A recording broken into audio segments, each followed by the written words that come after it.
Okay, there we go. And y'all probably got a little notice that says this is being recorded, right? And we'll post it in module one, which we'll talk about in a minute after it's done. I'll post it probably tomorrow um, in uh, in module one. Okay.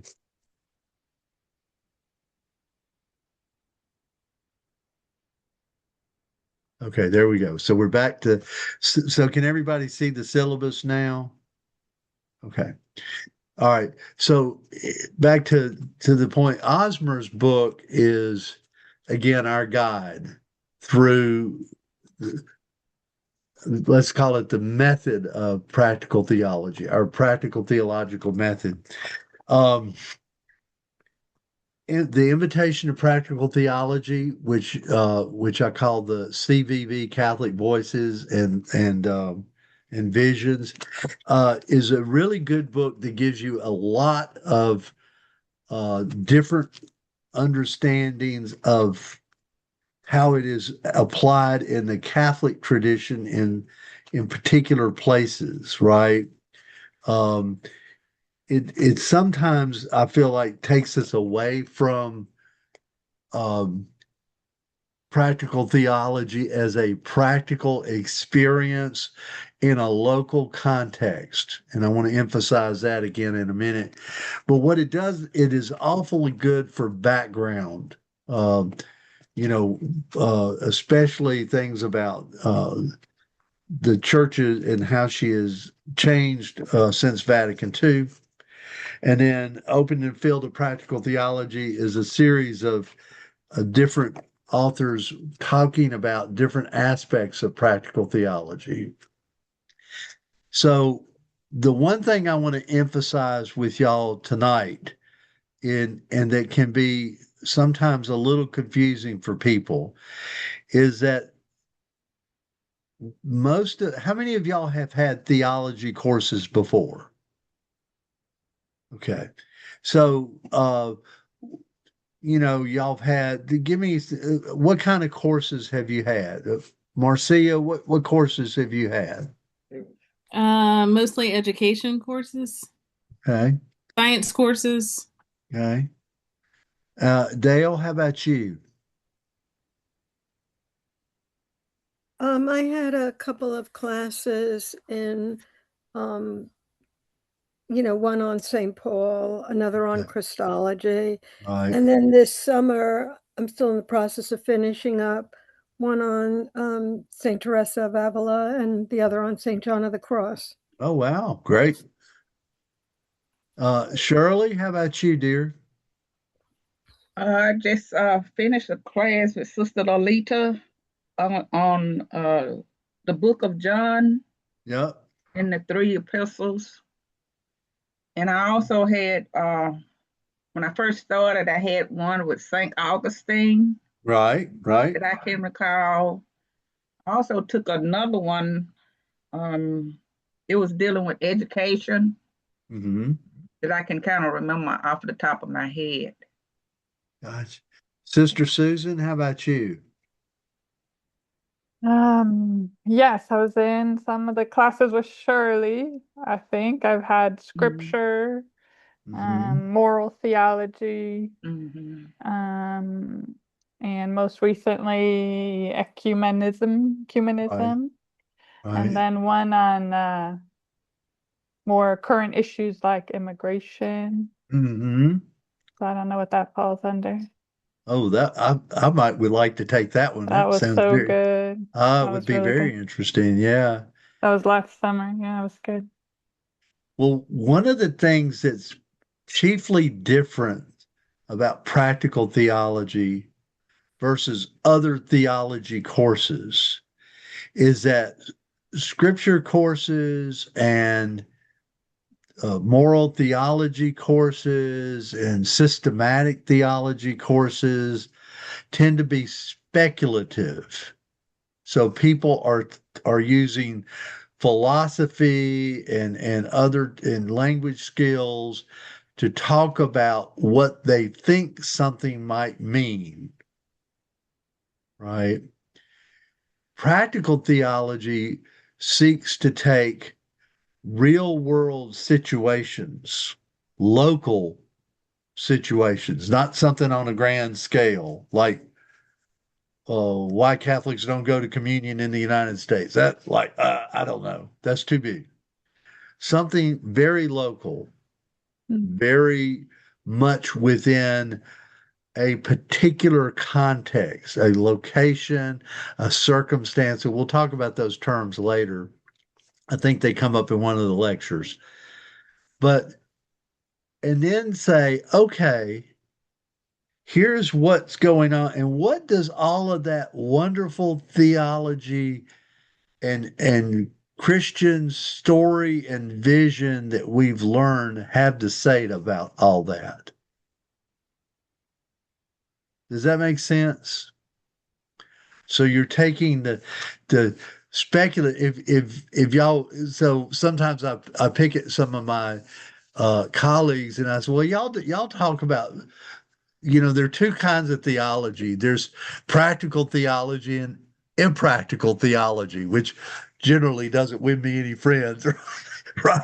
But but but what you're attempting to do is look at a real world situation and to bring the gifts of the church and our Christian experience into dialogue with it or into a dialectic with it. A dialectic is a tension between two things.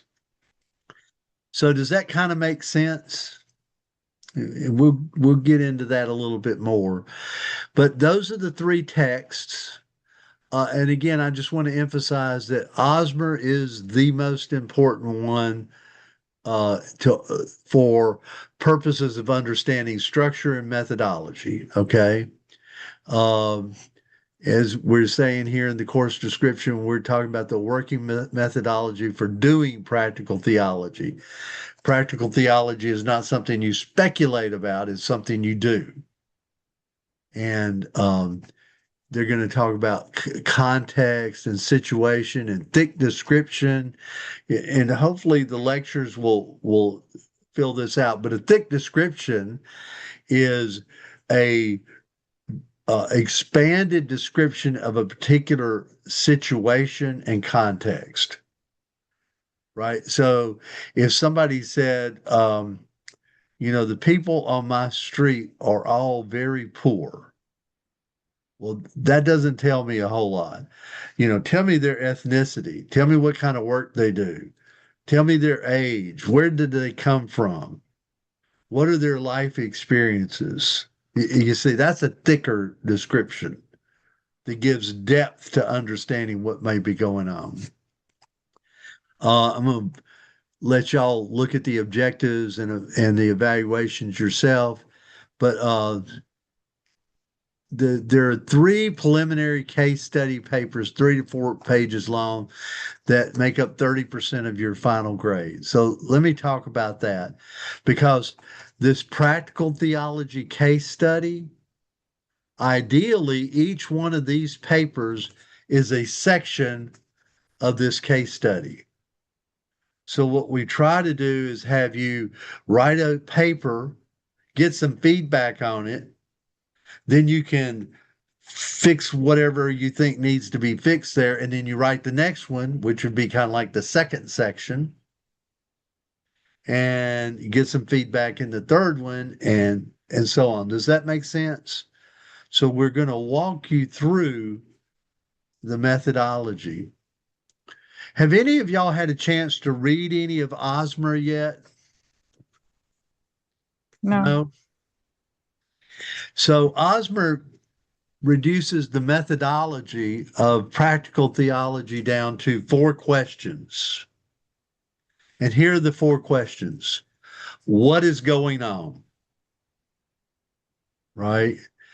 And so your first paper seeks to, I'm asking you to tell me in your particular situation that you've selected to focus, what's going on there?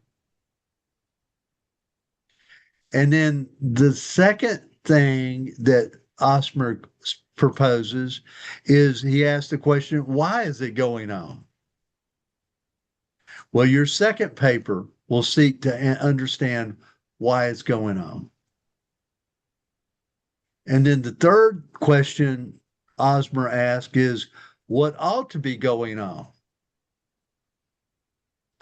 And so your third paper focuses on that. Does that make sense?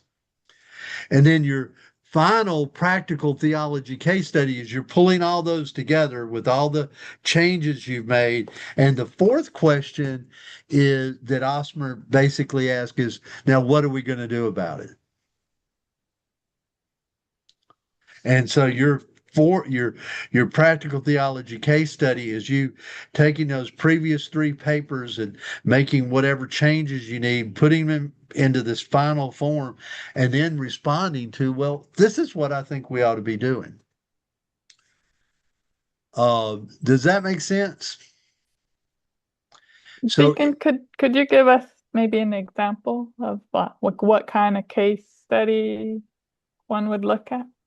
yeah, well, I mean, I kind of alluded to it a second ago. You know, everybody on my street is poor, but let's go to something, you know, kind of churchy.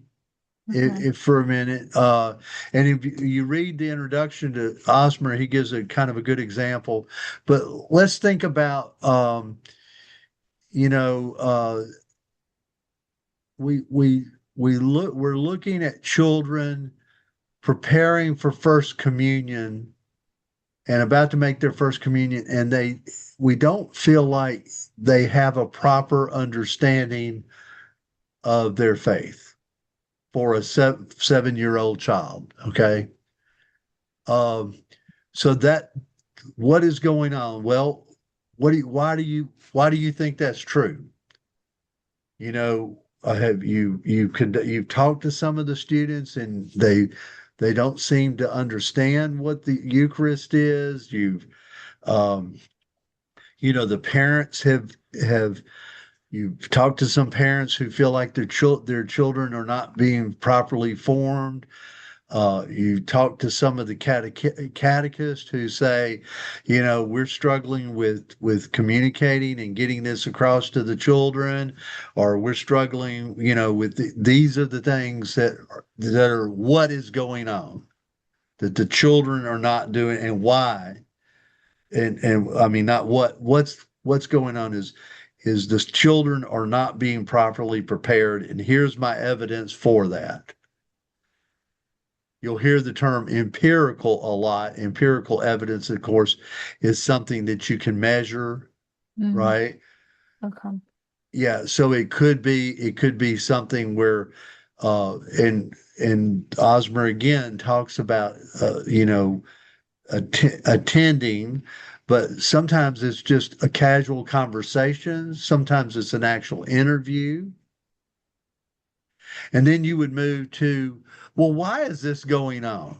Why are the students not being, well, okay, now you explore empirical stuff again about why it's going on. Well, the catechists don't know their faith. But you can't just broadly jump out there and say it. You got to be able to make an argument for why that's true. Does that make sense? So yeah. would we need to choose a situation that we could get data on? Yeah, or that you can do interviews on, or that the data has already been collected on it. You know, yeah, that kind, you know, and you know, I had a student one time do one on why people go through RCIA and then they don't go back to church. They just kind of fade away.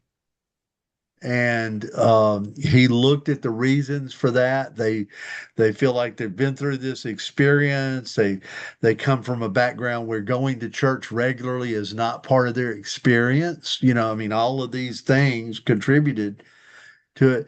And ultimately, they did not feel like they were being drawn in and invited to be part of the community.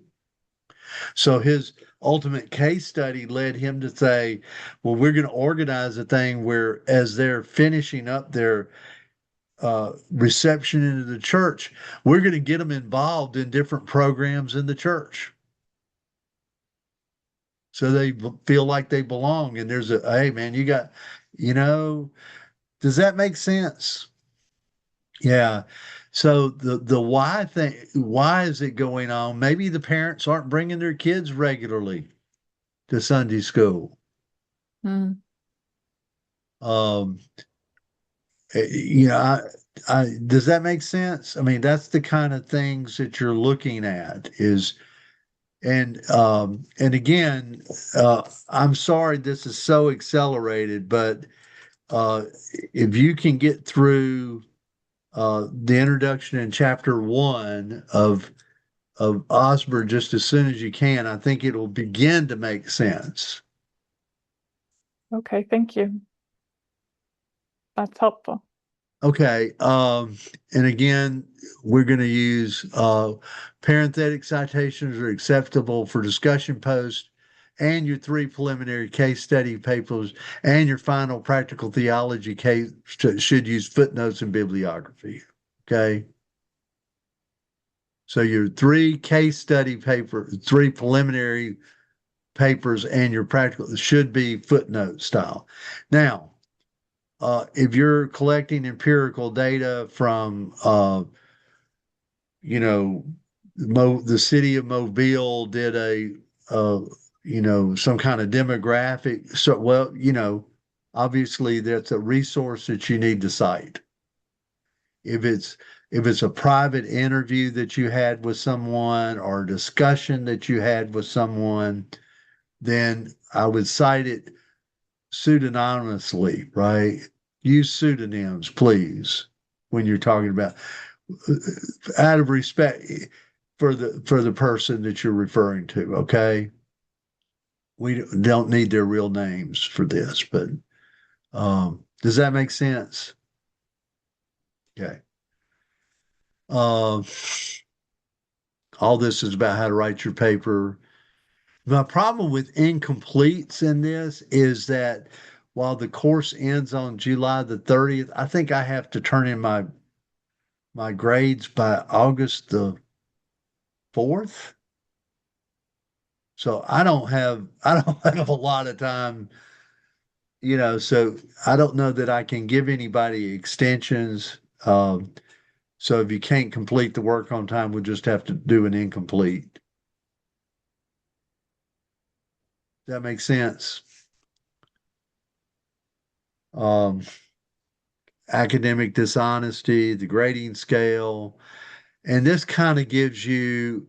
The other thing that, and I want to tell y'all, I was unaware that Canvas would not let me open this stuff up early. So today was the first day that y'all could really get in there and see things. And I mean, I guess you could see the modules before now. You just couldn't access anything in them. Is that right? I only tried to do the intro post early and I could not access Couldn't do it. it. Yeah. So the syllabus kind of follows, along with the modules, and we'll go back to the modules now real quick. So this is a module. And if you click on this thing right here, it's going to tell you all the assignments that I'm hoping you can get done and the dates that they're due.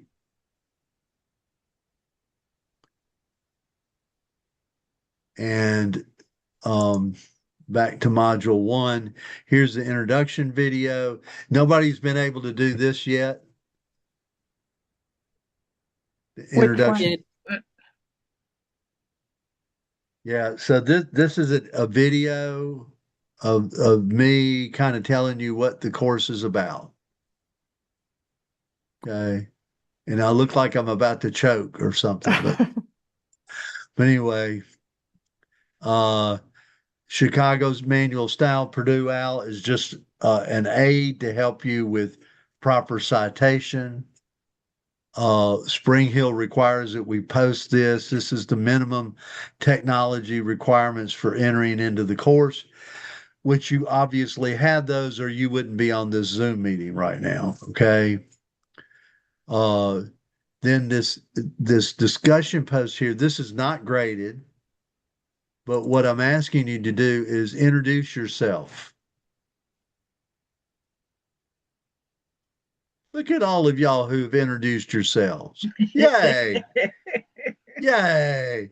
Thank you for doing that. I have not had a chance to read them, but I will go back and read them. Yay for y'all introducing yourselves. And then this is a video that you can watch. Mark Lau Branson talks about practical theology. You click on the link. It's going to take you to a video. And these hopefully begin to augment our understanding of practical theology. I don't know why it's buffering so much, but it should come up here in just a minute.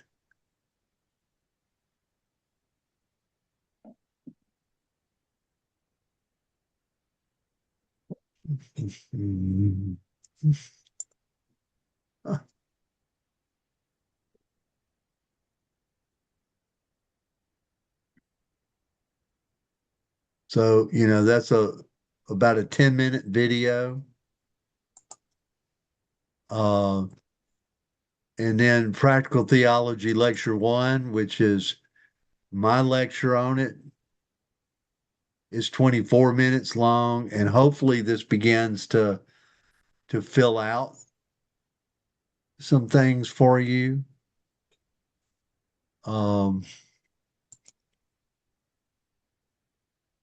And then I did this to y'all, and I apologize, but I've also put Practical Theology Lecture 2 on there right behind it, which hopefully you can do both of them. I mean, it's like 20 minutes long, so it's not terribly long, but I really try to take in Practical Theology Lecture 1, I try to take chapter 1 of Osmer's book and really go through that with you. And then Practical Theology Lecture 2 is I take Osmer's book and go through chapter 2 with you. Does that make sense? Yes. Introductory Zoom meeting, y'all all are already doing that. And then I'm asking you to post a discussion question here. What do you think about what is practical theology? Oh wow, that's a mess up there. That's my fault. I'll go back and fix that. Again, I probably overlooked that in the process of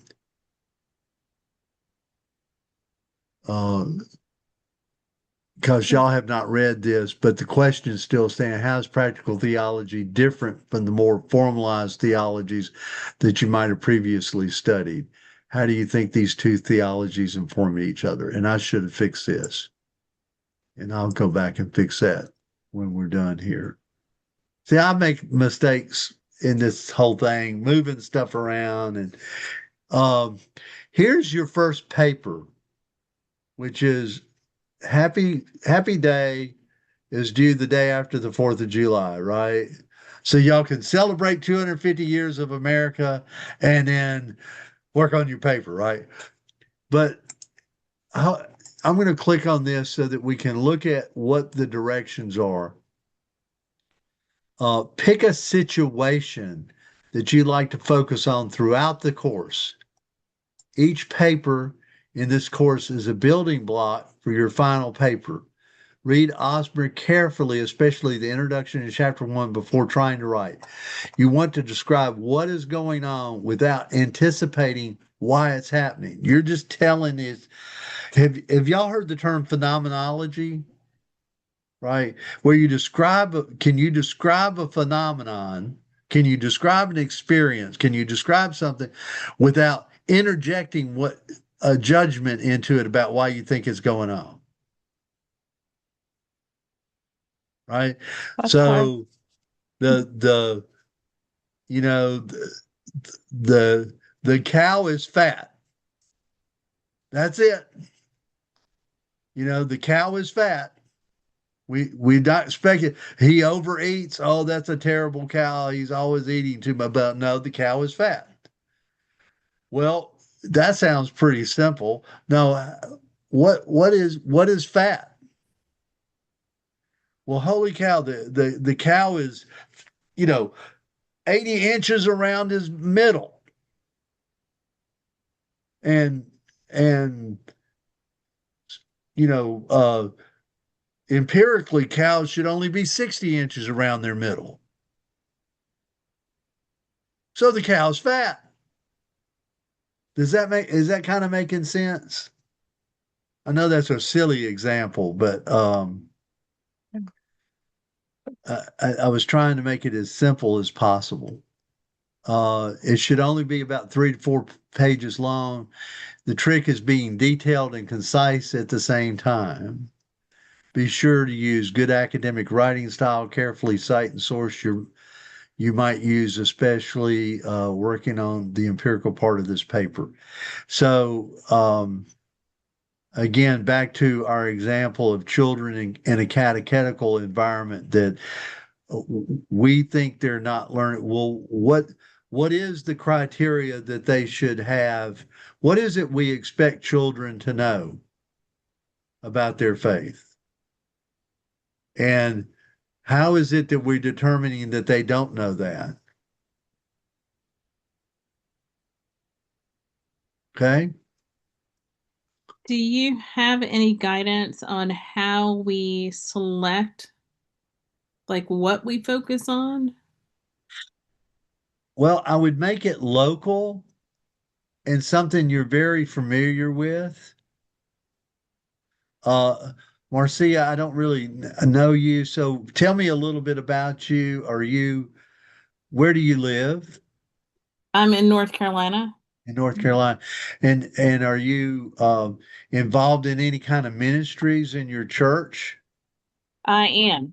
Yeah, tell me a little bit about that. Sure. So I am involved in, well, my daily ministry is in working with our Office of Education. I work with Catholic schools in our Okay. diocese, and I'm the assistant superintendent of leadership. So most of my work is around supporting principals, Okay. yeah, and improving our schools. So Right. that is the biggest ministry that I do. And then also I'm a lector in our church, and Right. um, yeah, I don't So know if that's it, helpful. is there a particular area that you would like to see some improvement in? And maybe just in one school. Yes, for sure. Yeah. Okay. And maybe, and so this is where it gets very particular, right? So there's one school and one situation that needs improvement. And then tell me what needs to be improved. Tell me what's going on there. But you can't just describe it, but you have to give me some kind of way of understanding why you think it's problematic. Right? Not why is it happening, but why is it problematic? So I'm going to make a bad example, but you know, historically, in this part of North Carolina, for these schools, 90% of the students score 20 or above on the ACT test, just to say something. But this particular school, they're not. So now that gives me some context for understanding why you think there's a problem there. Does that kind of make sense? Extremely helpful. Thank you. Yeah. Okay. All right. I think Dale has a question. She's Yes, raising her please. Oh, hand. I'm sorry. Oh, hey, Dale, what's your question? Yeah, I think the hardest thing, at least for me, will be coming up with what to do for my case study. Okay. Um, Well, My I'm part of a Carmelite community, but I'm not, I don't have any activities within the local parish to draw upon. okay. And I also am a clinical social worker, but I really can't talk about, it's not really, it's adjacent, but not close enough to be part of this. Um, Okay. it's like I'm wondering what even to begin to do for the case study. Right. Well, I mean, and you're a clinical social worker? Yeah, I see people. In fact, I just came from work. I see people privately. Um, so, Uh, Um, so are you a secular Carmelite?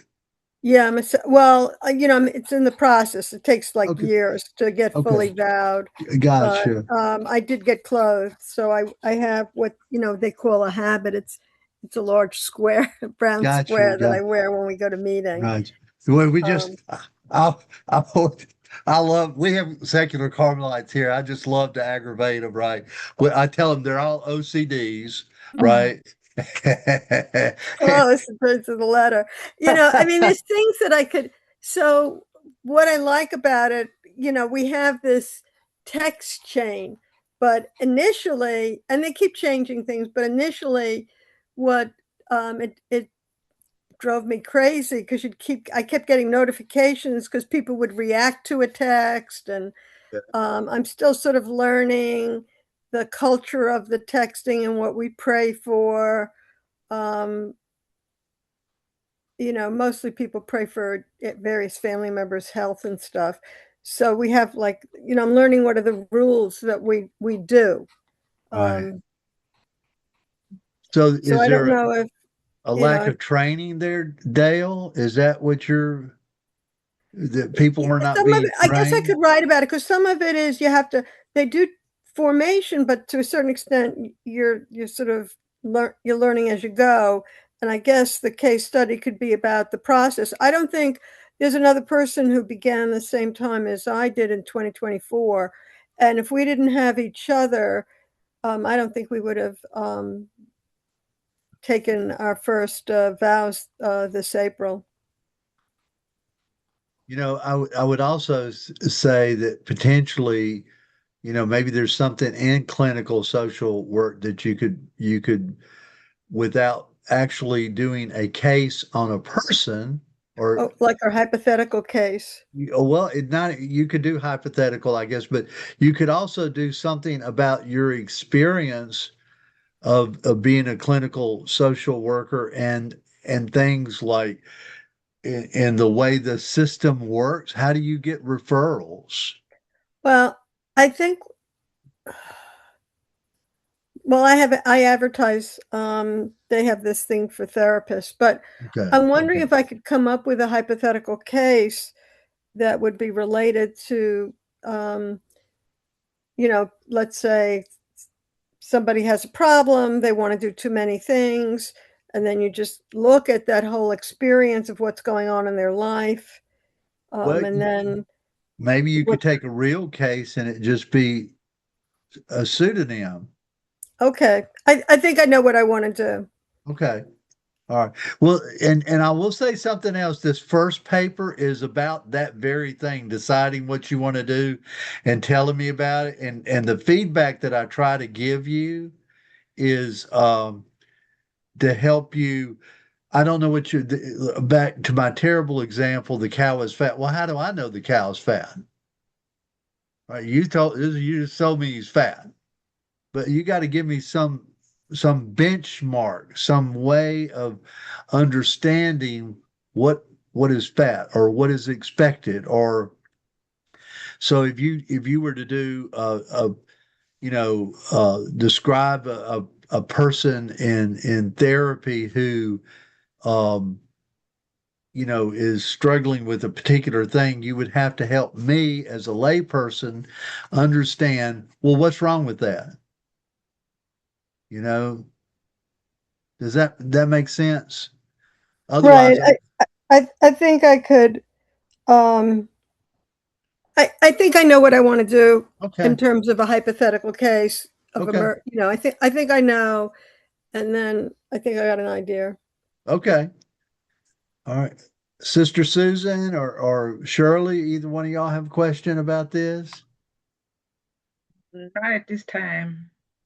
Okay. I So, guess I'm Shirley, just I remember thinking. you Yeah, were go ahead. doing prison ministry stuff, right? Oh yes, we're still doing it. And you kind of had a bit of a practical theology situation in the paper that you wrote for me. Oh, okay. So you might go back and look at that and see if that's got some potential. So I can kind of piggyback off of that paper. Well, I mean, you Uh, can't use the same paper, but you could certainly look at the same idea.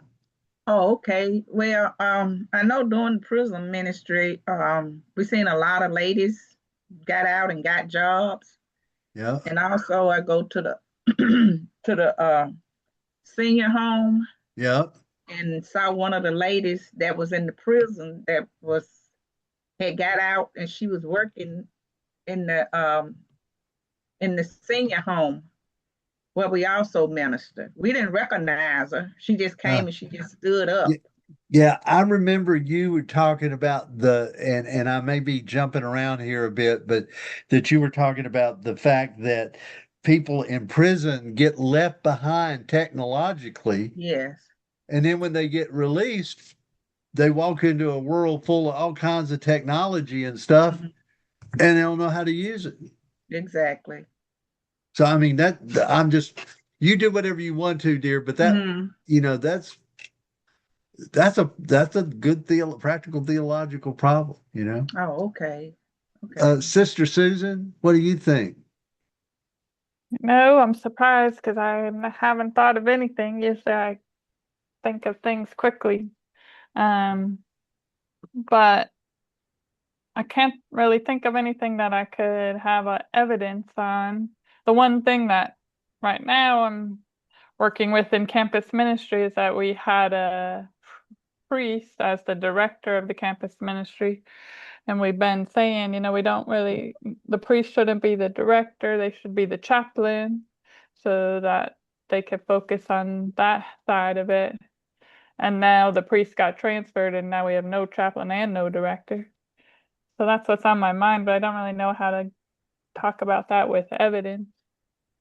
Yeah, one of the things that I would say is that we do practical theology every day, right? Mm, We encounter things that are not the way we think they ought to be, mm-hmm. and then we decide what we need to do about them. And practical theology seeks to interrupt that and say not just what is going on, but to really look at it and say what really is going on here, and then why is that happening? Not just don't just pass judgment on it. Don't just shoot from the hip, but really think about why is that happening. So Osborne gives a good example here, and I won't steal his thunder, but this lady who's been very active in the church for 10 years and just there for everything, and she's always working, and then suddenly she's not even coming to church anymore. Uh, Mhm. so what's going on? That would be simply, you know, Betty Sue has been at everything. She's the head of the, hospitality committee. You're outlining all the things that Betty Sue does. And now the problem, Betty Sue's disappeared, Mm. right? So you've given me a context to understand why Betty Sue not being there is problematic because she's been there for everything. And then why is this going on? Somebody goes and knocks on the door and says, Miss Betty Sue, we ain't seen you in church in so long. What's going on? And Miss Betty Sue says, well, you won't believe what Sister Susan said to me. I'm not going back to that church ever again. And you could say, well, it's Sister Sue, but it's really what's going on with Betty Sue? Why is she upset about what Sister Susan said? You know, Sister Susan said, well, we need to get the children to come into church together and sit in the pews as a class. Well, somewhere in Betty Sue's background, some old mean nun whooped up on her as a child, and now she's, ooh, and she, no, we're not doing that. You see what I mean?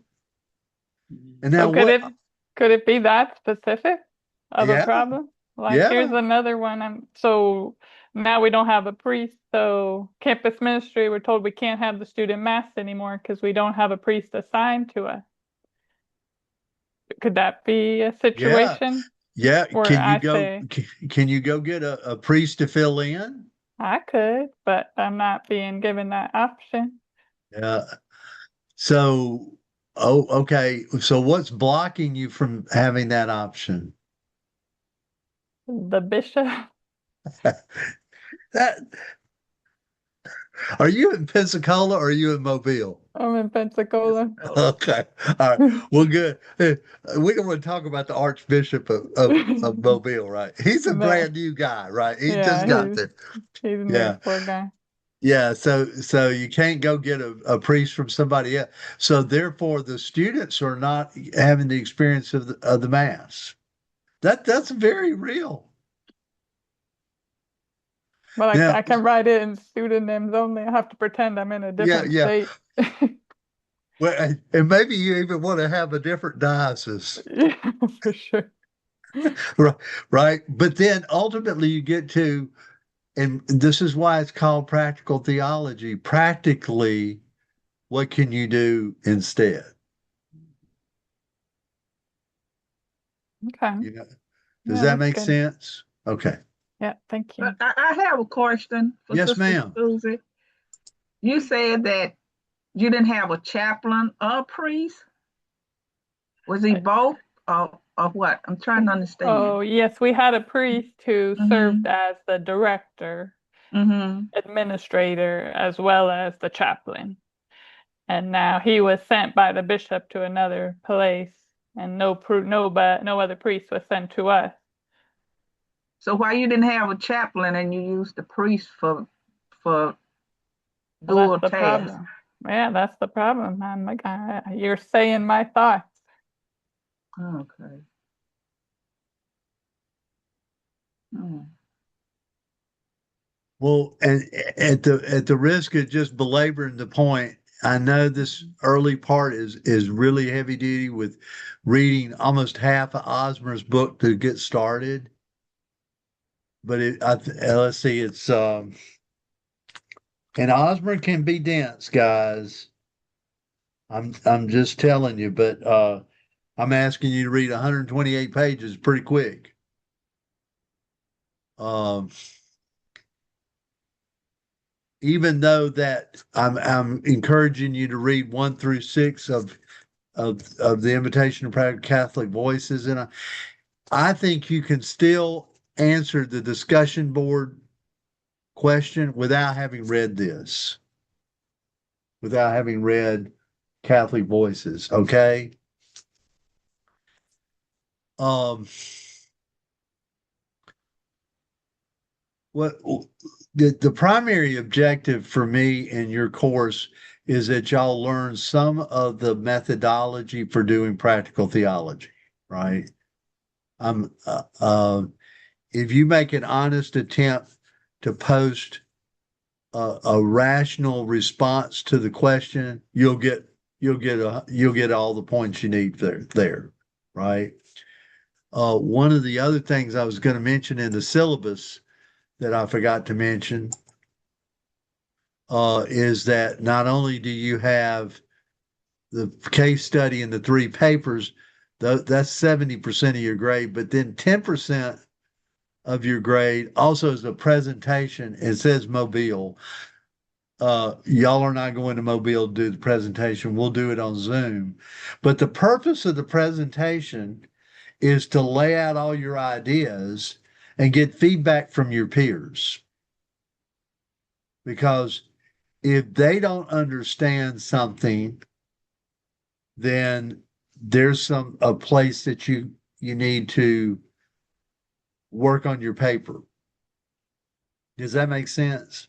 So it's an attempt to do three preliminary papers, then do a presentation, get feedback from everybody, and finalize your case study. So Yes, question, ma'am. Deacon, when is that presentation? Well, I knew you were going to ask that. I didn't see it on the The schedule. target date on it is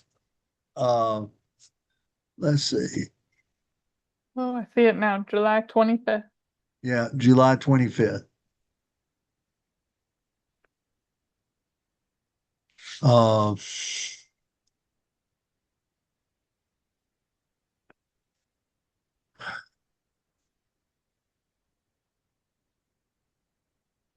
I think for grading purposes, I rolled it all into the case study.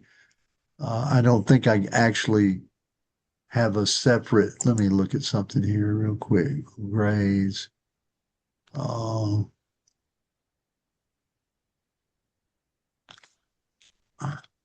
yeah. So, the presentation, you get points for it. Presentation and final paper C's all rolled into one for grading purposes. So, really the presentation is a way to make your case study better. If that makes sense. I do want to talk for just a minute about time for Zoom meetings. And I would like to have the next one pretty soon. I'd like for you to have the chance to have written your paper on what is going on and for me to have had a chance to read it. But I don't want the time is so short for us that I don't want anybody to get behind the eight ball, so to speak, without having a chance for us to come back together and say, okay, what are we not getting? Does that make sense? So the next Zoom meeting to be determined, is there a day of the week that's not good for you, or is 7 o'clock in the evening okay for you, or what have you got to say about that? You're looking at it the next week, you said? Well, yeah, I was gonna say, potentially, yes. July, not next week so much as like July the 7th, 8th, 9th, something like that. I thought we're meeting on July 9th. Is Are that we in the schedule? Where is that on the schedule? Or maybe I read it wrong. Okay. I mean, I have reworked this thing so many times before I posted it. I could have. Oh, it's on the modules. You have Unit 2 begins July 9th. Right, that's when it begins. Oh, That's when you should start working on it. I thought that's when the class meets. No, that's Oh, just that if we're yeah. I didn't get that one right.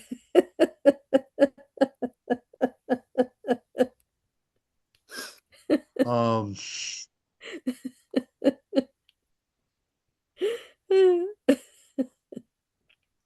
So this time works well for me. I don't know if the time works well. I mean, Thursdays at this time work for me.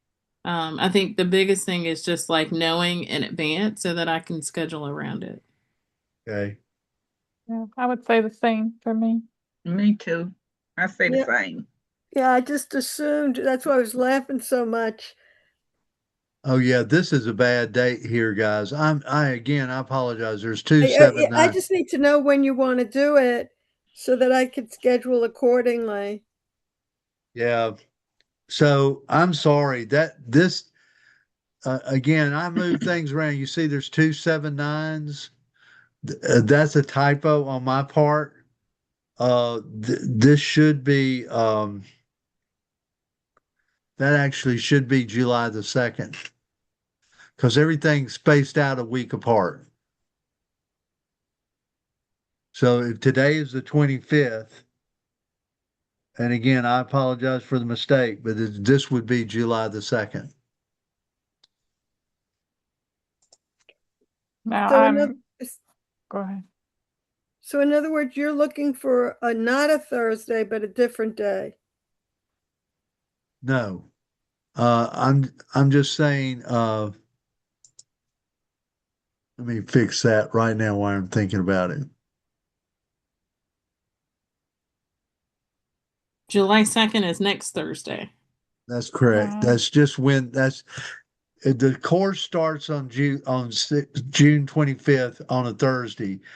I didn't have any control over that, so I just started each module over on a Thursday for no other reason other than uh, uh, than that. So Thursday does not work for you? No, it works fine for me.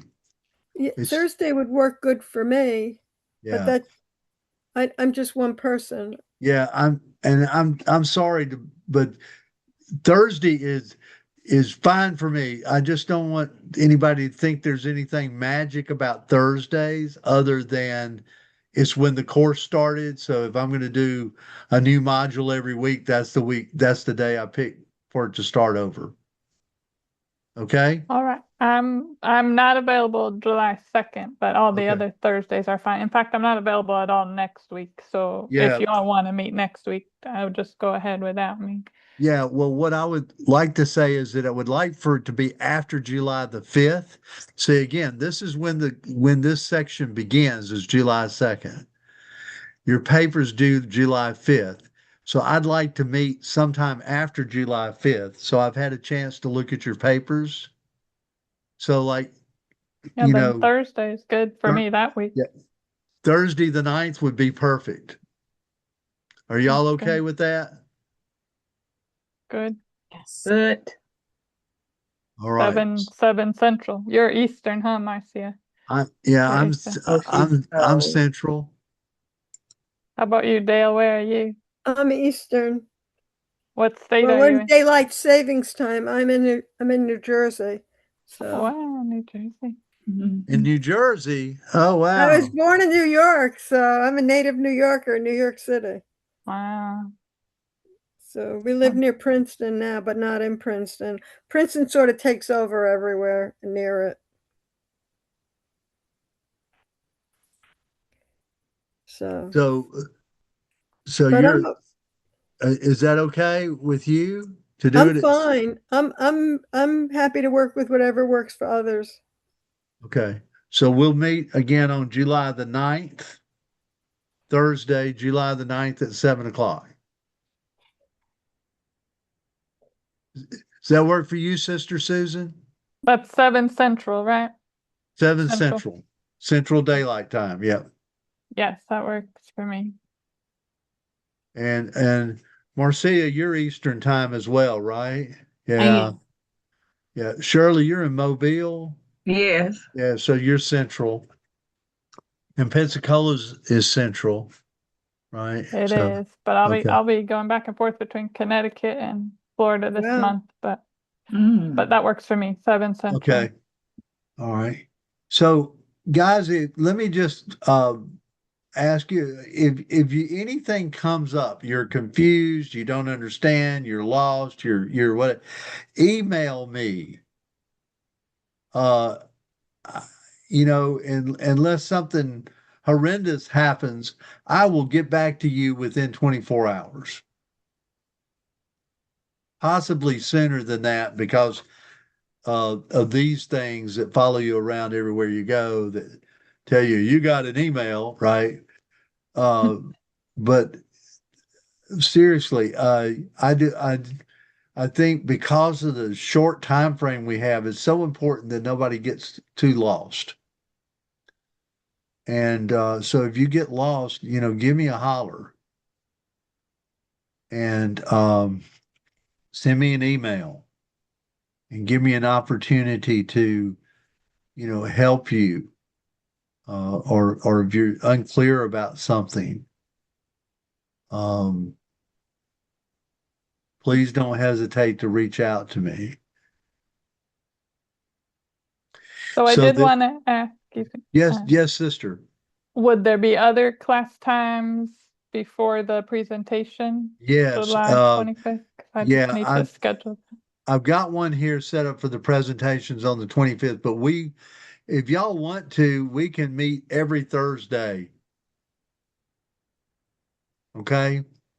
I will make that available to you. We can come back. This is the 9th, so we could meet on the 16th. We'll set up another Zoom meeting down here and meet on the 16th. By the way, the links are the same, are always the same, right? So, even though this is the same link as this one, okay? So the links are always the same.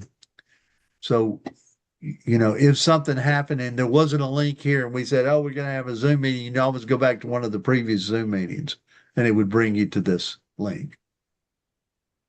Okay? Okay, thank you.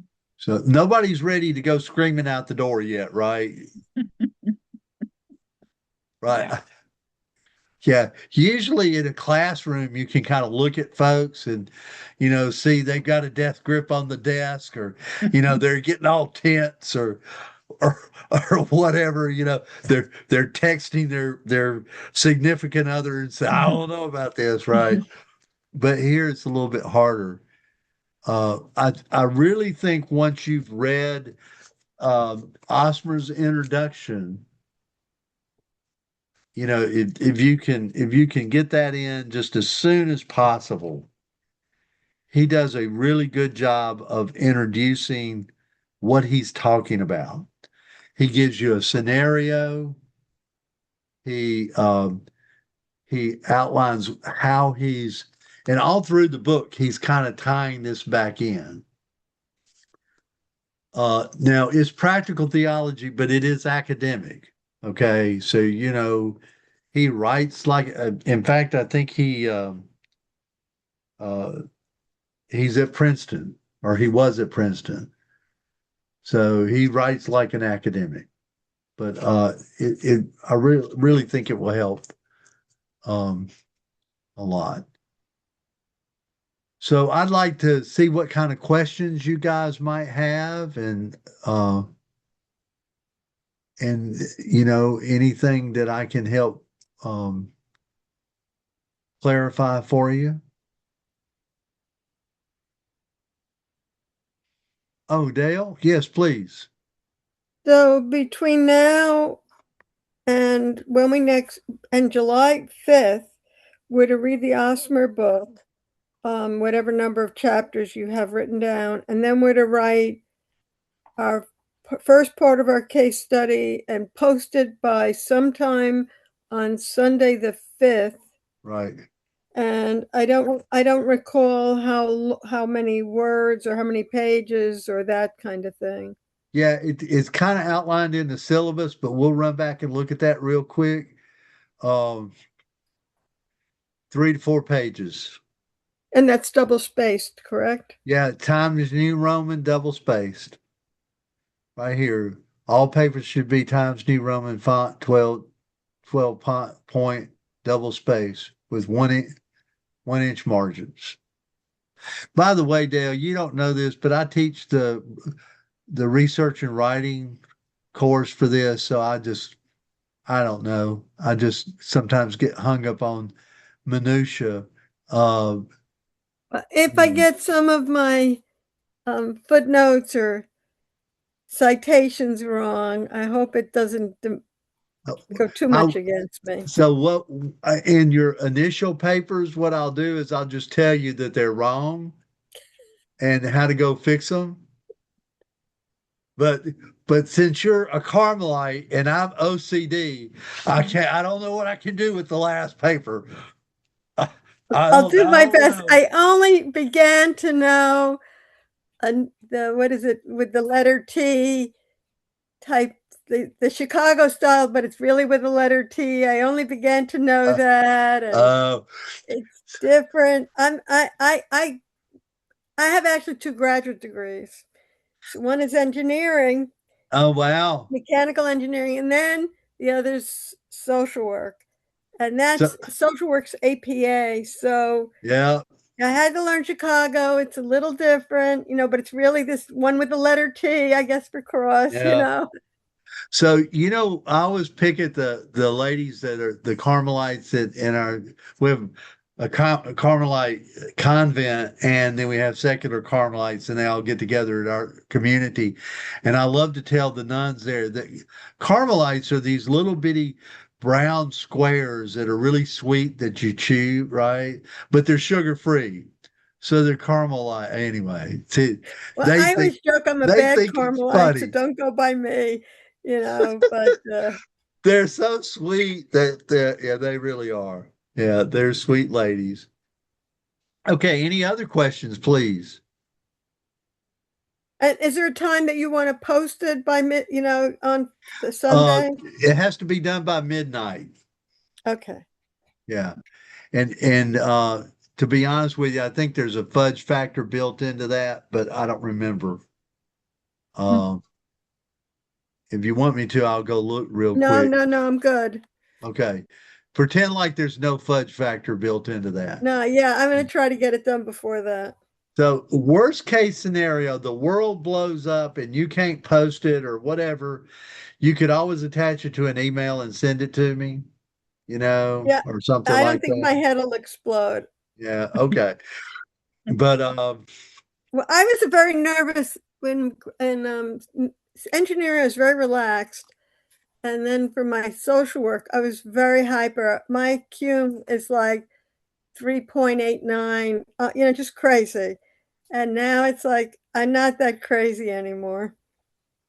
well, I'll say this. I spent almost 40 years in manufacturing, right? So I was a manufacturing engineer for part of that. So Wow. I have determined that all mechanical engineers are a little bit goofy anyway, right?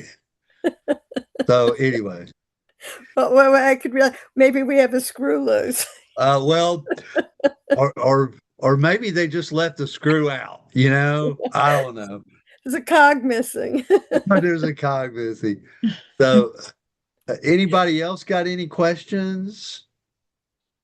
And again, email me, guys, anytime. I try to check my emails regularly and will um and respond to y'all.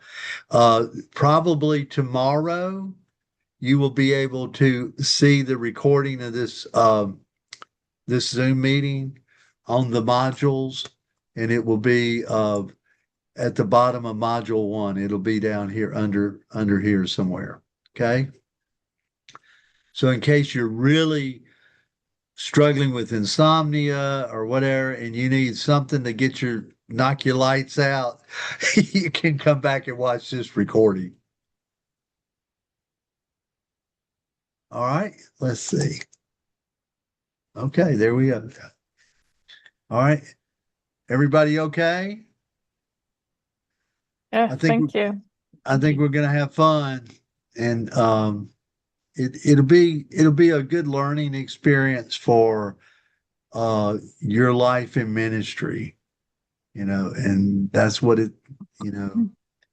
that's what we're hoping for anyway. So, okay. Thank you. Okay, All right. thank you. Well, the Lord be with you. Amen. And with you. Yeah. Okay. And y'all have a good evening and sleep well. And we'll see you next week, same time, same station. Okay. 2 Okay. weeks, Good night, right? everybody. It's Yeah, 2 2 weeks. weeks. I'm sorry. My brain Oh, is, so I'm not yeah. coming next week, but y'all All right. can. All right. God bless. All right. Bye bye. Good Bye bye. night. Bye.